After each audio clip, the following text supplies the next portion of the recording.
కడపకు ఒక విశేషం. మీ లలిత జ్యువెలరీ కడపకొచ్చేసింది. అక్టోబర్ 5న బ్రహ్మాండమైన ప్రారంభోత్సవం. Lalitha jewellery, Kotireddy circle, Kadapa. Scouts and guides salute ఎలా ఉంటుంది? 3 fingers తో ఉంటుందా? ఇదా? Okay, 3 fingers. ఓకే. సో మనస్ఫూర్తిగా salute to scouts and guides.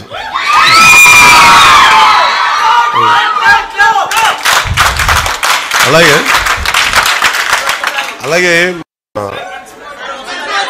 Once more I salute to scouts and guides. ఎందుకంటే చాలా ఇన్స్పిరేషన్గా ఉంది మీరు చేస్తూ ఉంటారు, చాలా ఇన్స్పిరేషన్గా. ఇందాక చాలామంది ఆ పాప ఎవరో ఇంకిద్దరు ముగ్గురు అబ్బాయిలు పెయింటింగ్ వేశారు.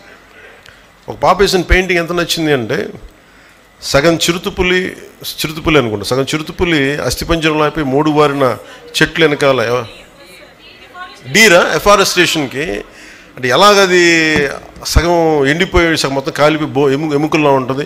ఇంకా కాపాడుకుంటే అదే తీసుకురండి.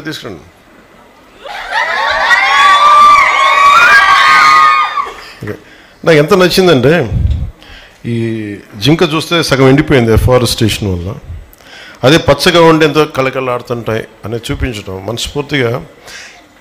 ఇది ఎంత అద్భుతం కదా ఇది. ఈ రోజున సాహితీ కానీ ఇక్కడున్న చిన్నపిల్లలు కానీ అందరూ కూడా మీరు ఈరోజు చేసింది చాలా సామాన్యమైన విషయం కాదు. ఇది చూడటానికి ఏదో పెయింటింగ్ ప్రైజ్ కాదు, దీనికంటే చాలా లోతైంది. Thank you. నాకు చాలా చాలా ఆనందంగా అనిపించింది, ఎంత తృప్తి అనిపించిందండి. వాళ్ళకి అలాంటి మీలాంటి వాళ్ళకి మేము ఇవ్వగలిగేది తప్పని పడదాం. ఇది ఏదైనా సరే, ఇందాక మన చిరంజీవి చౌదరి గారు చెప్పినట్టుగా ఇది ప్రభుత్వం చేసేదో లేదంటే ఒక ముఖ్యమంత్రి, ఉప ముఖ్యమంత్రి, ఎమ్మెల్యేలు చేసేది కాదు, అందరం కలిపి చేసేది. మార్పు రావాలంట. నాకు చాలా చిన్నప్పటి నుంచి అనుకునేవాడిని, ఓజోన్ లేయర్ దెబ్బతినేస్తుంది, వాతావరణం ఎల్నినో ఫ్యాక్టర్ వచ్చేస్తుంది. భయపడిపోయాను చిన్నప్పుడు. నేను పెరిగి పెద్ద అయ్యేటప్పుడు ప్రపంచం కూలిపోద్దా, ఇంక బతకలేమా, చాలా భయం ఉండేది నాకు.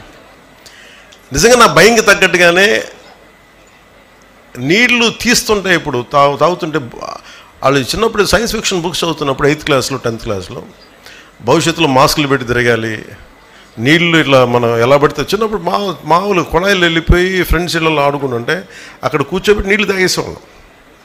అన్నీ బాగానే ఉండే. ఇప్పుడు ఏదన్నా తాగాలంటే భయం వేస్తుంది.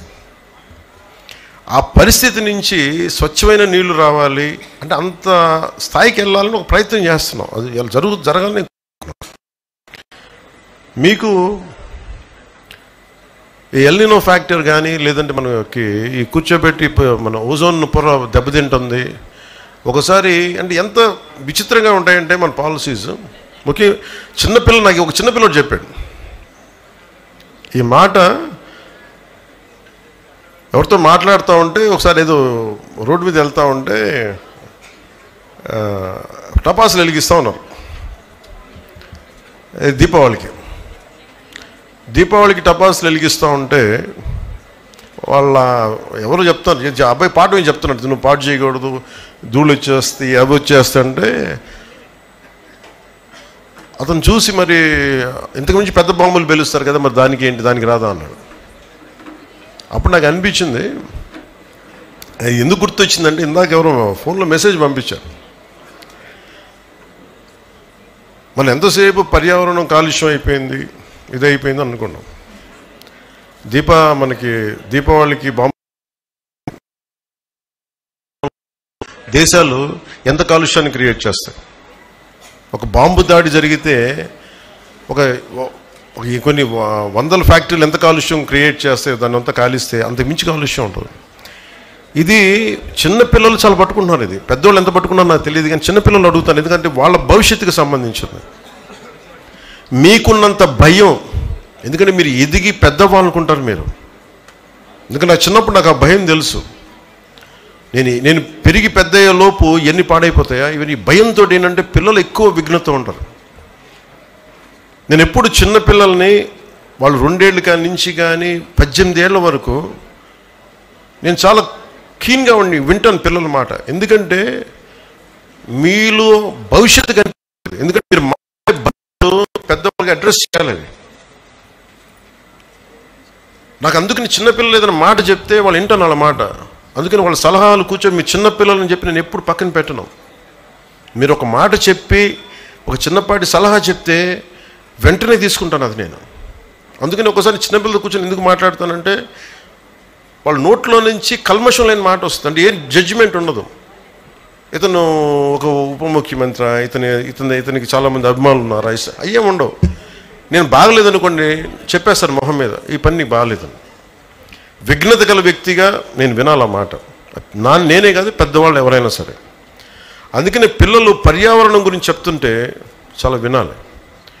ఇందాక పాప వేసిన డ్రాయింగ్ అది ఏదో ప్రైజ్ కోసం వేయాలి, లోపల నుంచి ఒక భావన కదిలితే, అంటే భవిష్యత్తు మీద ఎంత బాధ్యత భయం లేకపోతే అలాంటి భావన రాదు. అలాంటి వాతావరణంలో ఉండాలి ఆ పాప. అందుకని మనందరం బాధ్యతగా తీసుకోవాలి. కడపకు ఒక విశేషం, మీ లలిత జ్యువెలరీ కడపకొచ్చేసింది. అక్టోబర్ 5న బ్రహ్మాండమైన ప్రారంభోత్సవం. Lalitha jewellery, Kotireddy circle, Kadapa. మీ లలిత జ్యువెలరీలో ధరలు చెక్ చేయండి. డబ్బులు చాలా చాలా ఆదా చేస్తారు. డబ్బులు ఎవరికి ఊరికే రావు.